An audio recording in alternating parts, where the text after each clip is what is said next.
2024년 1월 28일 이번 주 하나님께서 주시는 말씀은 창세기 12장 10절에서 13절의 본문을 가지고 합리적 생각에 속지 맙시다 라는 제목으로 하나님의 말씀을 나누고자 합니다.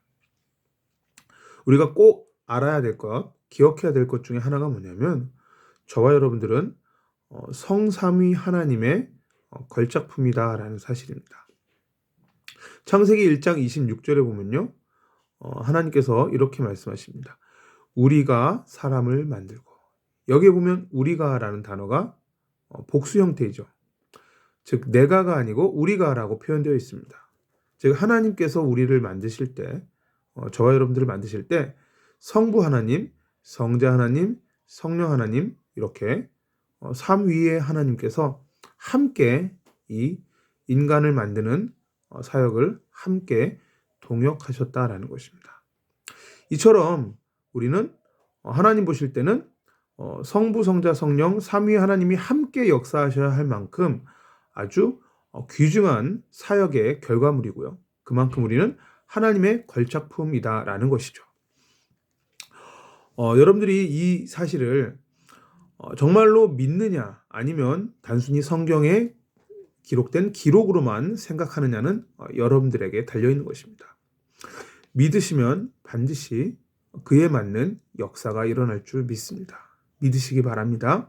여러분들은 하나님의 걸작품입니다. 그것을 설명하는 또 하나의 구절이 뭐냐면 같은 성경 창세기 1장 26절에 하나님께서 이렇게 말씀하세요. 우리의 형상을 따라 우리의 모양대로. 즉 우리는요 이렇게 생겼지만 이것이 바로 하나님의 형상이라는 것입니다. 하나님의 모양이라는 것입니다. 그러니까 아마도 하나님께서는 우리처럼 생기셨나 봐요. 우리의 형상이 곧 저와 여러분들의 이 형상이 곧 하나님의 형상이신 거죠. 창세기 1장 27절에도요 계속해서 같은 말을 하고 있습니다. 하나님이 자기 형상, 곧 하나님의 형상대로 사람을 창조하시고 남자와 여자를 창조하시고, 저와 여러분들의 성별이 남자이든 여자이든 상관없이 우리는 하나님의 형상으로 지어졌습니다. 잘 아시다시피 이 하나님의 형상이 깨어진 사건이 발생하게 됩니다. 창세기 3장에 기록된 선악과 사건입니다. 이 선악을 알게 하는 나무의 열매를 먹지 말라 했는데 인간이 먹었죠. 그래서 하나님 말씀에 불순종하게 되었고 하나님 말씀을 믿지 아니하는 불신앙에 빠지게 되었습니다. 그 결과 이 깨어진 하나님의 형상은 고린도후서 4장 4절에 그리스도는 하나님의 형상이니라, 즉 예수 그리스도를 통해서만 이 깨어진 하나님의 형상이 회복될 수가 있습니다.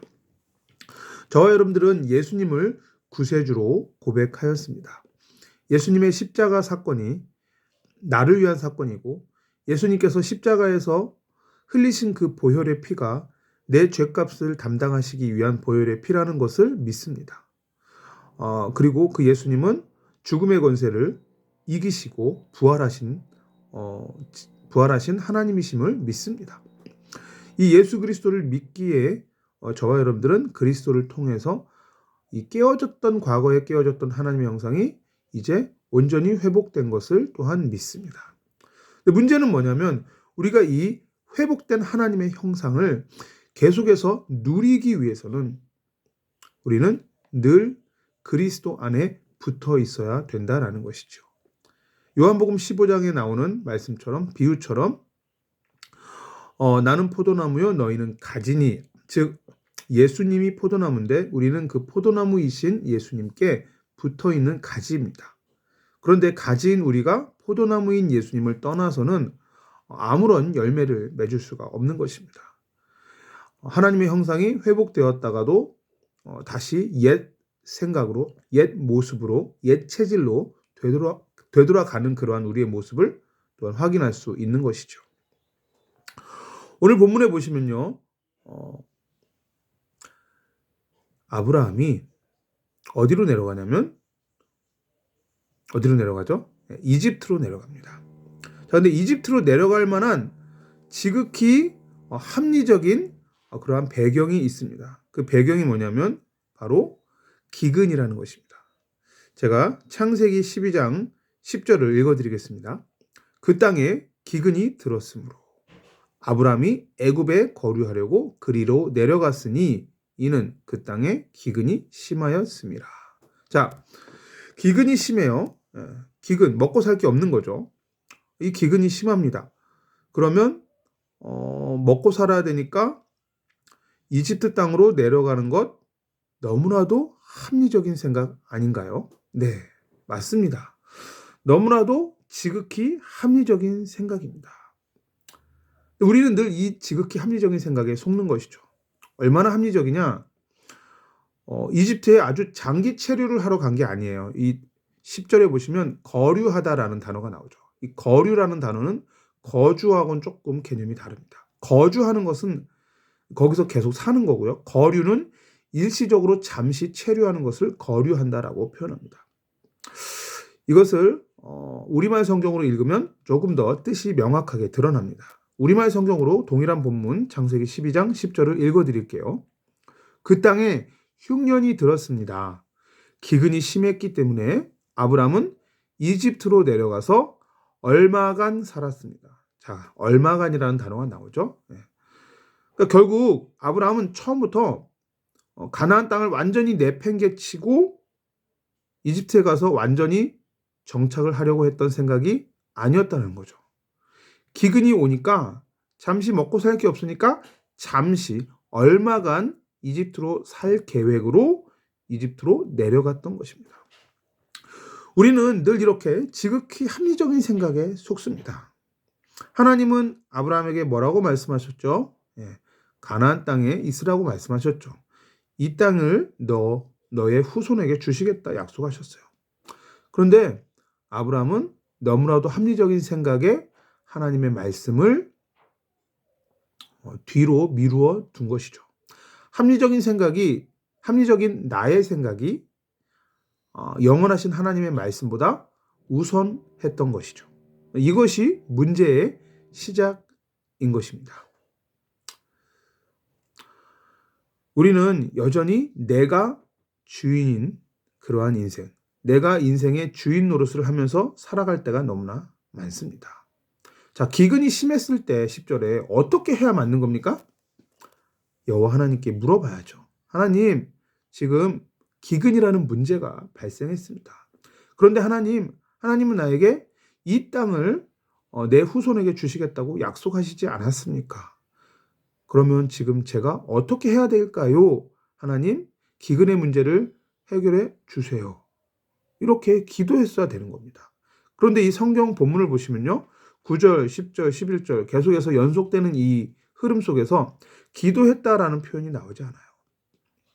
즉 아브라함은 문제와 사건 위기 앞에서 기도하지 않고 대책을 세웠다라는 것입니다. 우리도 그럴 때 있지 않습니까? 분명한 하나님의 약속이 있는데도 불구하고 문제가 딱 발생하면 그 약속은 온데간데 없이 사라지고 단순히 내 앞에 지금 당장 놓여져 있는 그 문제를 해결하기 위해서 대책을 세울 때, 그럴 때 너무나 많지 않습니까? 그건 여전히 무엇을 의미하는 거냐면 여전히 내 인생의 주인이 예수님이 아니고 내가 여전히 내 인생의 주인 노릇을 하고 살아가고 있다라는 결정적인 증거인 것이죠. 여러분들 인생의 크고 작은 일들을 결정할 때요. 여러분들의 자의적 판단 내지는 합리적인 판단, 생각으로 결정하지 마시고 반드시 기도해 보시고 인생의 중요한 일들을 결정하시게 되기를 간절히 부탁을 드립니다. 이건 너무나도 중요한 일입니다. 중요한 일이고 중요한 이슈입니다. 아브라함이 오늘 기도하지 않고 일을 진행했습니다. 그리고요, 게다가 여호와 하나님의 말씀을 온전히 붙들지 못하고 여호와 하나님의 말씀에 토를 다른 거예요. 성경에 토 달았다라는 표현은 나오지 않지만 다시 한번 창세기 12장 7절 본문을 보시면 여호와께서 아브라함에게 나타나 이르시되 내가 이 땅을 네 자손에게 주리라 하신지라. 자, 주리라 했잖아요. 그럼 거기에서 있어야 되는 거예요. 그런데 합리적인 생각으로 인해서 이 땅을 잠시나마 떠났던 것이죠. 그래서 가나안 땅을 떠나 잠시 거류하려고 이집트 땅으로 넘어가게 됐습니다. 그 과정에서 하나님께 기도하지 않았고 하나님 말씀을 깊이 고민해 보지 않았다는 것입니다. 즉 오늘 본문 창세기 12장 7절에 하나님의 말씀을 놓쳤고요. 오늘 본문 창세기 12장 9절 10절에 보면 문제 앞에서 기도하지 않았고요. 기도를 놓치고요. 그리고 오늘 본문 12장 9절 10절에 보면은 제단을 쌓았다라는 표현이 나오지 않아요. 자, 12장 7절에 보면은 자기에게 나타나신 여호와께 그가 그곳에서 제단을 쌓았다라는 표현이 나옵니다. 즉 하나님께 예배드리고 기도했는데 예배를 드렸는데 오늘 이 본문 12장 9절 10절에 보면요. 이제 이주하지 않습니까? 남방으로 내려가고 그 다음에 이집트 땅으로 내려갑니다. 그러니까 내려가는 동안에는 제단을 쌓았더라라는 표현이 나오지 않아요. 베델과 아이 사이에 제단을 쌓았더라라는 표현은 나오는데 그 이후에 네게브 땅으로 내려가고 그리고 이집트 땅으로 가는 그 구절에는요. 하나님께 제단을 쌓았더라라는 표현이 안 나와요. 즉 뭐냐면 예배를 놓친 겁니다. 즉 오늘 이 본문에 보면요. 아브라함은 세 가지를 다 놓치고 있어요. 예배를 놓치고요. 말씀을 놓치고요. 기도를 놓치고 있습니다.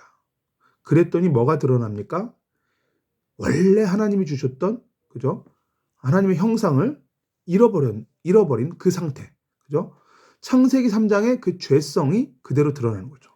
창세기 3장의 죄성이 뭡니까? 조금 더 구체적으로 말씀을 드리자면 아담이 범죄하고 나서 하나님께서 아담에게 너 어디 있느냐라고 물어보실 때 그리고 너가 왜 이런 일을 했느냐라고 물어보셨을 때 아담이 뭐라고 얘기하죠?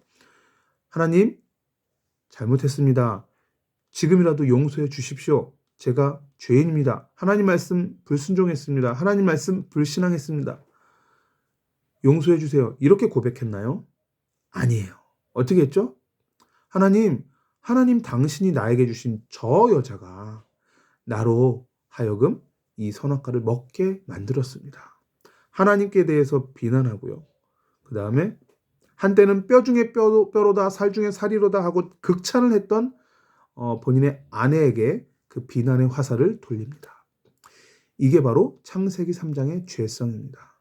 인간은 누구나 예배 놓치고 말씀 놓치고 기도 놓치면요. 이렇게 타인에 대해서 모든 비난의 화살을 돌리게 되어 있습니다. 책임 전가. 이것이 바로 인간의 가장 추악한 죄성이죠. 아주 근본적인 근원적인 죄성입니다. 창세기 3장에 아담 하와도 했던 그러한 추한 행동이죠. 하와도 역시 뱀에게 그 책임의 화살을 돌립니다. 책임을 전가하죠. 근데 오늘 본문에 보니까 아브라함이 이런 식으로 자기가 살기 위해서 남을 이용하는 그러한 쪼잔하고 비열한 그러한 인본주의적인 잔머리의 생각을 하게 됩니다. 하나님을 놓치고 예배를 놓치고 기도를 놓치고 말씀을 놓치면요. 인간은요. 오늘 본문에 나오는 이 아브라함처럼 쪼잔한 인간이 됩니다. 어떻게 쪼잔한 인간이 됩니까? 12장 11절에서 13절을 보니까요. 아내를 누이라고 속입니다. 그죠? 아예 그러한 본인의 계획을 아내에게 이야기하면서 아내에게 동의를 구하죠. 이렇게 해서 우리 이집트에 가서 살아남자. 왜? 내가 살기 위해서. 응? 사라야, 너는 너무나 아름답구나. 그러니까 너를 내가 아내라고 사람들에게 소개하면 이집트에 있는 사람들이 나를 죽이고 너를 취할 것 같다. 그러니까 내가 살기 위해서 너를 아내라고 하지 말고 누이라고 하자라고 이렇게 아내를 팔아넘기는 그러한 쪼잔한 아브라함이 되어버린 것입니다. 내가 살아남기 위해서 내 한 목숨 살겠다고 내가 목숨 걸고 지켜야 하는 가족을 팔아넘기고 이용한다는 것이죠. 이 부분에 대해서 로마서 7장 14절에서 25절은 아주 명쾌하게 설명하고 있습니다. 내 속에 뭐가 있다고 그러죠? 내 속에 죄가 거한다라고 표현하고 있습니다.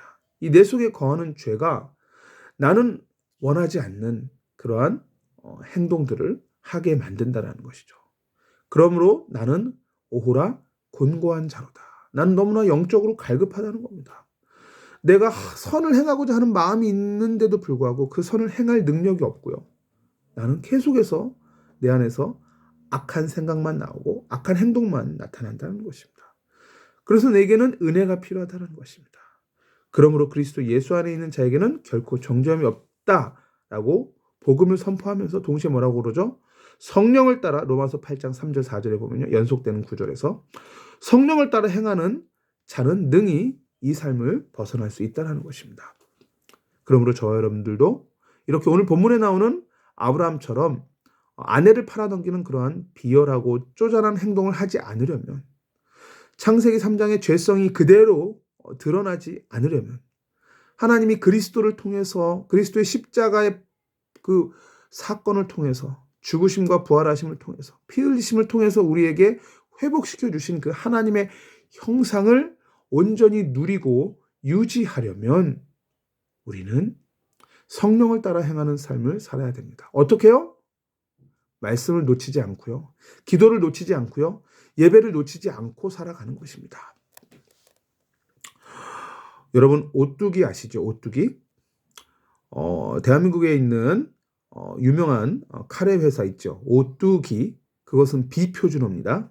원래 표준어는 오뚝이에요. 그런데 워낙에 이 오뚜기라는 회사가 유명하다 보니까 사람들은 다 오뚜기가 표준어인 줄 그렇게 알고 있지요. 그렇지만 표준어는 오뚜기입니다. 오뚜기가 뭐죠? 언제나 흔들리지 않고 다시 중심으로 되돌아옵니다. 그죠? 좌로 갔다가 우로 갔다가, 그죠? 뭐 뒤로 갔다가 앞으로 갔다 다 할 수 있지만 언제나 원래의 모습으로 돌아오는 것이 바로 오뚜기입니다. 저 여러분들의 인생에서 언제나 흔들리지 않고 중심을 잡으려면요, 오늘 계속해서 반복하는 이 세 가지를 놓치면 안 됩니다. 예배의 삶, 말씀 붙들고 묵상하는 삶, 그리고 기도의 삶입니다. 이것이 바로 성령 충만의 길이고, 이것이 바로 내 안에 있는 창세기 3장의 죄성을 벗어나는 길이고, 이것이 바로 하나님께서 독생자 예수 그리스도를 우리에게 보내주셔서 회복하여 주신 하나님의 형상을 온전히 누리는 길입니다. 오늘 말씀 이제 조금 마무리할까 합니다. 여러분, 말씀보다 더 앞서는 합리적인 생각 버리시기 바랍니다. 또한 여전히 내가 주인 노릇하고 있는 그러한 내 안에 있는 내 생각, 내 기준, 내 가치관, 내 경험 다 버리시기 바랍니다. 항상 기준은 무엇이 되어야 되죠? 하나님의 영원하신 말씀이 되어야 됩니다. 또한 더 나아가서 이 하나님의 말씀에 토달지 않고 말씀을 있는 그대로 순종하게 되시기를 바랍니다. 또한 문제, 사건, 위기 앞에서 더 이상 대책 세우지 마시고요. 기도하시기 바랍니다. 말씀 붙들고 기도하시면, 하나님이 내게 주신 약속의 말씀 붙들고 기도하시면 하나님께서 이렇게 해라 저렇게 해라라는 해결책을 기도 가운데, 성령의 감동으로 또는 성도들 간의 대화 가운데, 예배 중에 선포되는 말씀 가운데, 또는 성경을 개인적으로 읽으면서 그 묵상 가운데 하나님께서 깨닫게 하십니다. 아니면 환경을 통해서도 깨닫게 하십니다. 그리고 마지막으로 우리가 이러한 죄성에서 벗어나려면 언제나 성령을 따라 행하는 삶이 되어야 합니다. 예배와 말씀과 기도를 놓치지 않는 삶, 이러한 삶을 살아가게 되시는 우리 모든 성도님들 다 되시기를 주 예수 그리스도 이름으로 축원을 드립니다. 오늘 주신 말씀을 생각하시면서 같이 합심해서 기도하겠습니다.